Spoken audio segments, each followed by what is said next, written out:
नहीं, आरजेडी की लिस्ट की मैं बात नहीं करूं, मैं एक छोटी सी लिस्ट आपको गिना देता हूं।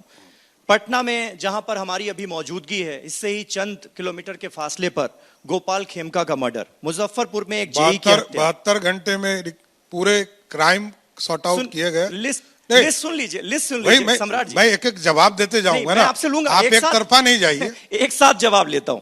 मुजफ्फरपुर में एक जेई की हत्या, पूर्वी चंपारण में तलवार चलती है, नालंदा में लड़की को गोली मार दी गई, लड़का लड़की को, दरभंगा में चाकू चला, पश्चिम चंपारण में एक शख्स को ट्रैक्टर से कुचल दिया गया, भोजपुर में चलती ट्रेन से लड़के को फेंक दिया गया, सिवान में हत्याएं हुई, पूर्णिया में डायन के शक में 5 लोगों को जिंदा जला दिया गया। ये चंद घटनाएं जो हैं पिछले कुछ दिनों की घटनाएं मैं आपको बता रहा हूं। समीर जी, वही मैं आ रहा हूं। तो एक भी घटना आपको लगा कि ये ऑर्गेनाइज क्राइम है? ये लेकिन ये कानून का राज कहा जाएगा? नहीं, देखिए, विपक्ष कह रहा है कि 1500 हत्याएं हुई। मेरी बात तो सुनिए जी। रेलवे के अंदर किसी की लड़ाई हो, किसी को फेंक दे, इसमें हम और आप क्या कर सकते हैं? सुशासन का काम है उसको जेल में डालना। मैं जेल में डालूंगा। 72 घंटे में आपने गोपाल खेमका जी का बताया पूरे चीजों को। उमेश यादव ने हत्या किया, जो उसमें जिसने आर्म सप्लाई किया उसकी इनकाउंटर में हत्या हुई, और जो षड्यंत्रकारी थे उसको जेल में डाला गया। लेकिन सम्राट जी, पिछले 10 साल में 1500 मर्डर्स का ये जो आंकड़ा ऑपोजिशन दे रहा है, इसे सामान्य तो नहीं कहा जा सकता? फिर मैंने कहा पुलिस का काम है ऑर्गेनाइज क्राइम नहीं होने देना। मैंने कहा व्यक्तिगत झगड़े का मैं कुछ नहीं कर सकता हूं, कोई सरकार नहीं कर सकती, लेकिन तो भी चिंता का विषय है। मैं फिर बोलता हूं कि इसको करना पड़ेगा, इसको भी टाइट करना पड़ेगा। और अभी तक जो व्यवस्था थी कि यहां क्राइम सीएम हाउस से चलते थे, और राजा ही बिहार का कहता था कि अरे बच्चा लोग क्राइम कर लिया है, थोड़ा पैसा वैसा दे दीजिए। उस बिहार को बदला गया है। यहां किसी की पैरवी नहीं चल सकती, एकदम स्पष्ट रहिए। लाखों बच्चों की नियुक्ति हुई, पूरे देश में प्रश्न पत्र लीक हुए। बिहार एक ऐसा राज्य है जहां प्रश्न पत्र लीक नहीं हुए। आप समझिए, पेपर लीक नहीं हुआ बिहार में? कोई पेपर लीक बता दीजिए। देखिए अब क्या है, एक सेंटर पर मैं बता रहा हूं, एक सेंटर पर बीपीएससी की परीक्षा हो रही थी, एक सेंटर पर 15 मिनट लेट पेपर दिया गया, हमने रद्द कर दिया। उस सेंटर का ही पूरे परीक्षा को रद्द कर दिया, इसलिए किसी के साथ अन्याय नहीं हो।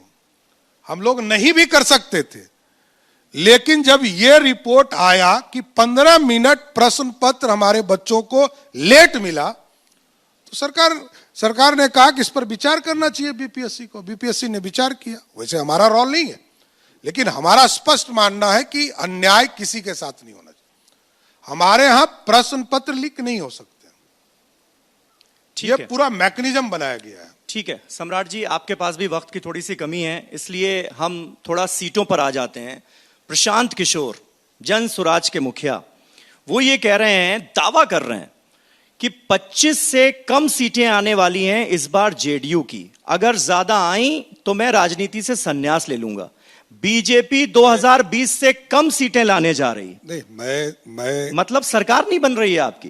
प्रशांत किशोर जी अभी आए हैं बेचारे, अभी तो 1 साल पहले राजनीति में आए हैं, क्यों संन्यास लेने के लिए आप कह रहे हैं? भाई मैं नहीं कहूंगा, मैं संन्यास के लिए नहीं कहूंगा।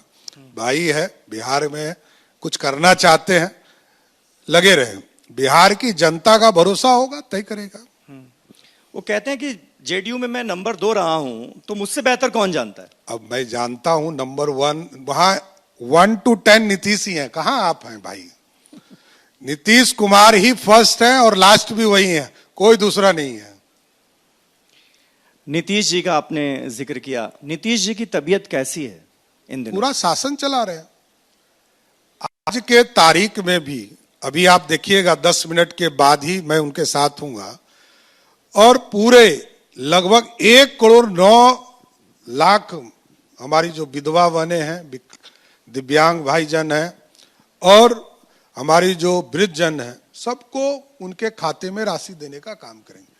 इसलिए नीतीश कुमार जी लगातार विकास को आगे बढ़ा रहे हैं।